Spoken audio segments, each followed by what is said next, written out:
মা আজকে তাহলে কি রেসিপি বানাচ্ছো? আজকে আমি রেসিপি বানাবো, কিন্তু আমি শরবতের রেসিপি বানাবো। ছাতুর নোনতা সব কিছু মশলা টশলা দিয়ে। গ্রীষ্মকালে না ছাতুটা খুব ভালো, শরীর পক্ষেও ভালো, গা ঠান্ডা থাকে, দারুণ লাগে খেতেও। ওইটাই আমি দেখাবো। তো চলো তাহলে দেখা যাক। চলে এসো বন্ধুরা, দেখুন আমি ছাতুর শরবত যেটা করব সেটার জন্য আমার কি কি লাগছে ওইটাই আমি দেখাচ্ছি। এখানে আমার 1 বাটি ছাতু লাগছে। এটা আপনাদের পরিমাণ করে নিতে পারেন, কম বেশি, আমার এতটাই লাগবে।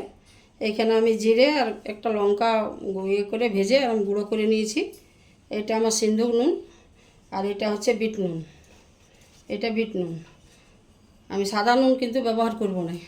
এখানে আমি একটা বড় পেঁয়াজ কুচি করে নিয়েছি। এখানে একটু আদা কুচি করে নিয়েছি, মানে গ্রেট করে নিয়েছি পাতলা করে।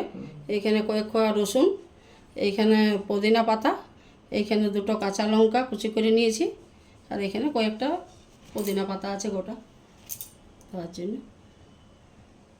হ্যাঁ, এখানে আমি জল নিয়ে নিয়েছি। আচ্ছা, ক গ্লাসের মতো জল নিচ্ছ? 2-3 গ্লাস হবে। না, বেশি হবে না, 3-4 গ্লাস হবে। না না, 3-4 হবে না। তো বন্ধুরা, এরকম একটা পাত্রে জল নিয়ে নেবেন। এরপর আমি যেটা দেবো সেটা আমি ছাতুটা দিয়ে দেবো এইটার মধ্যে। এই যে এইখানে এই যে ভাজা মশলাটা দিয়ে দেবো। ভাজা মশলাটা দিয়ে দিচ্ছি। হ্যাঁ, এখানে সিন্দুক নুনটা দিয়ে দিচ্ছি, 1 চামচের মতো আছে, ছোট চামচে। এইখানে বিট নুনটা আছে, এটা দিয়ে দিচ্ছি। এরপরে পেঁয়াজ কুচিটা দিয়ে দিচ্ছি, আদা কুচিটা। সবগুলোই চলে যাচ্ছে না? হ্যাঁ, সবগুলোই যাবে। রসুনটা, পুদিনা পাতাটা যেটা কুচানো আছে সেটা, লঙ্কাটা শুধু, হ্যাঁ শুধু পাতাটা দেবো না, পাতাটা পরে দেবো। আচ্ছা, পুদিনা পাতা যেটা তুমি হ্যাঁ বড় যেটা রেখেছি সেইটা। এটা এইভাবে ঘেটে নিতে হবে ভালোভাবে। এই দেখুন ঘাটনি আছে, এটা দিয়ে ভালো করে ঘাটতে হবে। সাদা নুন দিয়েছো? না, সাদা নুন আমি ব্যবহার করবো না, বললাম তো। আমি সিন্দুক নুন দিলাম আর বিট নুন। বাহ, তো বন্ধুরা সাদা নুন বাদ দিয়ে ইউজ করবেন। আর রান্না যদি কেউ মনে করে সাদা নুন দেবো সে দিতে পারে, কিন্তু আমি দিব না। এটা খেতে দারুণ, একটা সেন্ট দারুণ ওঠে। এটা কিন্তু বিহারিরাই বেশি খায়। হ্যাঁ, না বিহারি না, এখন সবাই খায়, কিন্তু ওদের হাতে একটা টেস্ট আলাদাই লাগে। না, তুমি তো ভালোই বানাও। হ্যাঁ, এটাও ভালো, আমি ওদের কাছে খেয়েছি তো, টেস্ট দারুণ লাগে।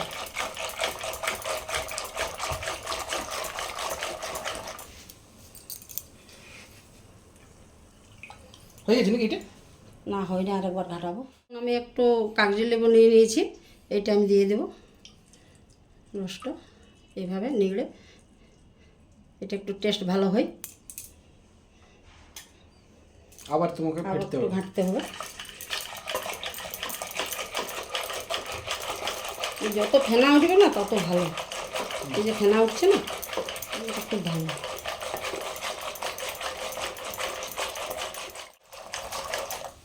বাহ, এটা আমার রেডি হয়ে গেছে। হ্যাঁ, রেডি হয়ে গেছে। এরপরে কি দেবে? এরপর আমি গেলাম। ঠিক আছে, এইভাবে আপনারা একটু সাজিয়ে নেবেন বেশ সুন্দরভাবে। এই যে গ্লাসে দেখুন মা কাগজি একটা দিয়ে দিয়েছে এখানে। তো এইভাবে আপনারাও তৈরি করে খান। চলুন এরপর আমি টেস্ট করে দেখাচ্ছি কেমন হয়েছে রেসিপি।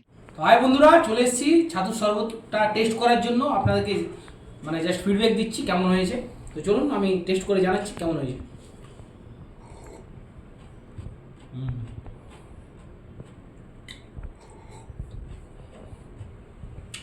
অসাধারণ হয়েছে, 100-100। তো বন্ধুরা, ভিডিওটা দেখে পরে আপনারাও এইভাবে ছাতুর শরবত তৈরি করুন বাড়িতে, গ্রীষ্মকালে খান, আপনারাও খান এবং পরিবারের সবাই মিলে টেস্ট করুন এই শরবত। তো ভিডিওটা ভালো লাগলে আমাদের অবশ্যই লাইক কমেন্ট শেয়ার একটা করবেন। তো আজকের মতো তাহলে এখানেই শেষ করছি ভিডিওটা নাকি। আগামী দিন আরেকটা নতুন রেসিপির সাথে আপনাদের সাথে দেখা হচ্ছে। আজকের মতো টাটা, বাই বাই।